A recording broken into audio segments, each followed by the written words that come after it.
नमस्कार, जनप्रवाद सुपरफास्ट में आपका स्वागत है। मैं हूं हेमेंद्र सिंह। नजर डालते हैं आज की सुर्खियों पर। चमोली त्रासदी में टनल और आसपास से निकाले गए 197 लोग अभी भी लापता। दोपहर तक टनल खुलने की उम्मीद। टनल में फंसे लोगों को बाहर निकालने के लिए बचाव कार्य जारी। जिला प्रशासन ने लापता 95 लोगों की सूची जारी की। टनल में मलबे के कीचड़ बन जाने से शव ढूंढने में हो रही है दिक्कत। राहत और बचाव कार्य में लगी टीमें दिन भर कीचड़ में ढूंढती रही शव। आपदा प्रभावित क्षेत्र में राहत एवं बचाव कार्य के लिए 20 करोड़ जारी। राज्य सरकार लापता लोगों के परिजनों को देगी आर्थिक सहायता। आज और कल प्रभावित इलाके में ही रहेंगे सीएम त्रिवेंद्र सिंह रावत। केंद्रीय मंत्रियों का भी मौके पर पहुंचने का सिलसिला लगातार जारी। उत्तराखंड आपदा में जान गंवाने वालों को 20-20 लाख देगी केंद्र सरकार। केंद्रीय ऊर्जा मंत्री आर.के. सिंह ने आर्थिक मदद की घोषणा। पीएम मोदी ने अमेरिका के राष्ट्रपति जो बाइडेन से फोन पर की बात। दोनों नेताओं में सामरिक साझेदारी बढ़ाने पर हुई सहमति। गणतंत्र दिवस को लेकर बवाल का मास्टरमाइंड दीप सिद्धू गिरफ्तार। लाल किले पर झंडा फहराने और बवाल करने का है आरोप। ट्रैक्टर रैली में हुए बवाल पर पूछताछ में हुए कई चौंकाने वाले खुलासे। किसान नेता सुखदेव के इशारे पर हुआ था बवाल। दिल्ली पुलिस को बवाल में शामिल यूपी के किसानों की तलाश। बागपत समेत 5 जिलों में चिन्हित किसानों को भेजा नोटिस। आज लोकसभा में विपक्ष की तरफ से मोर्चा संभालेंगे राहुल गांधी। किसान आंदोलन और कृषि कानूनों पर रखेंगे अपनी बात। शिवसेना ने अपने मुखपत्र सामना में अमित शाह पर बोला हमला। कहा देश की समस्याओं का हल करने पर ध्यान दें गृह मंत्री। बिहार में आज सीएम नीतीश के मंत्रिमंडल का किया जाएगा विस्तार। बीजेपी के मुस्लिम चेहरे शहनवाज हुसैन का नाम भी तय। भारत में कोरोना संक्रमितों का आंकड़ा 1 करोड़ 8 लाख के पार पहुंचा। अभी तक 1,55,000 से ज्यादा लोगों की जा चुकी है जान। दुनिया भर में कोरोना मरीजों का आंकड़ा 10 करोड़ 69 लाख के पार पहुंचा। अब तक 23,35,000 से ज्यादा लोग गंवा चुके हैं जान।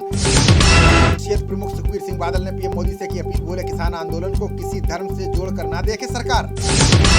दिल्ली की सीमाओं से हटाए गए अतिरिक्त पुलिस बल। निर्धारित जिले या इकाइयों में आज से वापस लौट जाएंगे सभी सुरक्षाकर्मी। 10 फरवरी को विश्व सतत दिवस शिखर सम्मेलन का उद्घाटन करेंगे पीएम मोदी। सबके लिए सुरक्षित और संरक्षित पर्यावरण होगा मुख्य विषय। भारत में अगले साल शुरू हो जाएंगी 5G दूरसंचार सेवाएं। 1 मार्च से रेडियो तरंगों की नीलामी करेगा दूरसंचार मंत्रालय। गांव में जल्द दूर होगी स्वच्छ पेयजल की समस्या। जल शक्ति मंत्रालय बना रहा है पानी की गुणवत्ता जांचने वाला उपकरण। केंद्रीय मंत्री स्मृति ईरानी ने राहुल गांधी पर साधा निशाना। बोली अब तक बजट में एक भी कमी तलाश नहीं कर पाए कांग्रेस नेता। कोविड-19 टीके के लिए खर्च किया जा सकेगा CSR कोष। उच्च स्तरीय समिति अनुमति देने पर कर रही है विचार। पूर्वांचल एक्सप्रेस वे पर अब अप्रैल से फर्राटा भर सकेंगी गाड़ियां। सीएम योगी ने 15 अप्रैल तक लोकार्पण कार्यक्रम तय करने के दिए निर्देश।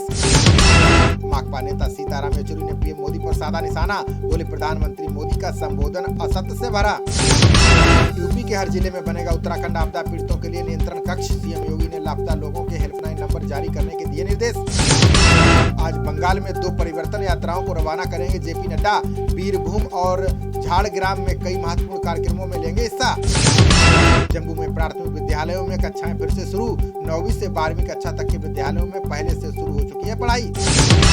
सचिन और लता मंगेशकर के ट्वीट की जांच करेगी महाराष्ट्र सरकार। भारतीय हस्तियों ने विदेशियों के ट्वीट का दिया था करारा जवाब। महाराष्ट्र सरकार के फरमान पर भाजपा अध्यक्ष जेपी नड्डा का पलटवार। बोले देशभक्त भारतीयों को प्रताड़ित करने में लगी है उद्धव सरकार। देवेंद्र फडणवीस ने महाराष्ट्र सरकार के कदम को बताया घृणास्पद। बोले भारत रत्न विजेताओं की जांच करने में होनी चाहिए शर्मिंदगी। श्रम संहिताओं के नियमों को इसी सप्ताह दिया जा सकता है अंतिम रूप। इनके लागू होने से देश के श्रम बाजार में शुरू होगा नया दौर।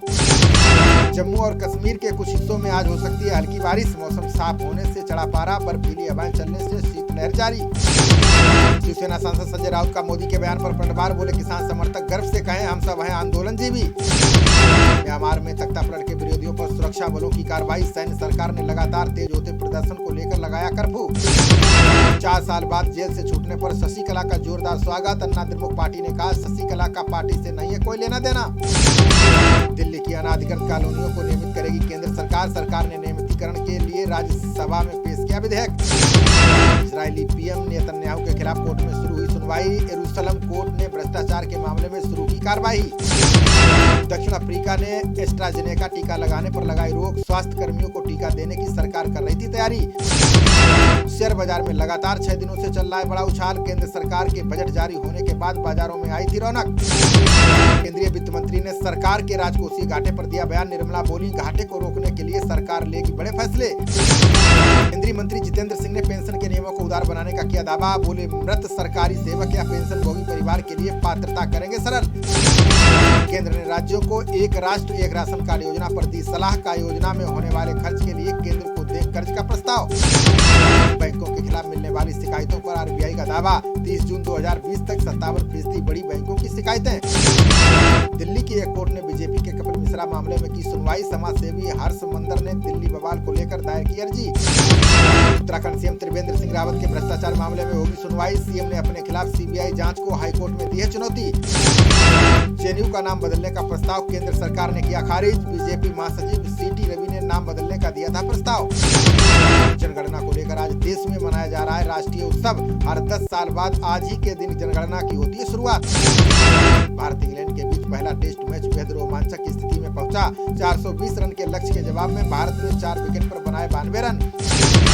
विराट कोहली 12 और पंत 4 रन बनाकर क्रीज पर मौजूद, आज तक 420 रन का लक्ष्य हासिल नहीं कर पाई है कोई टीम। वेस्ट इंडीज के खिलाफ दूसरे टेस्ट से पहले बांग्लादेश को लगा झटका, ऑलराउंडर साकिब अल हसन चोट के चलते दूसरे टेस्ट से बाहर। खबरों का सिलसिला जारी रहेगा, देखते रहिए जनप्रवाद। नमस्कार।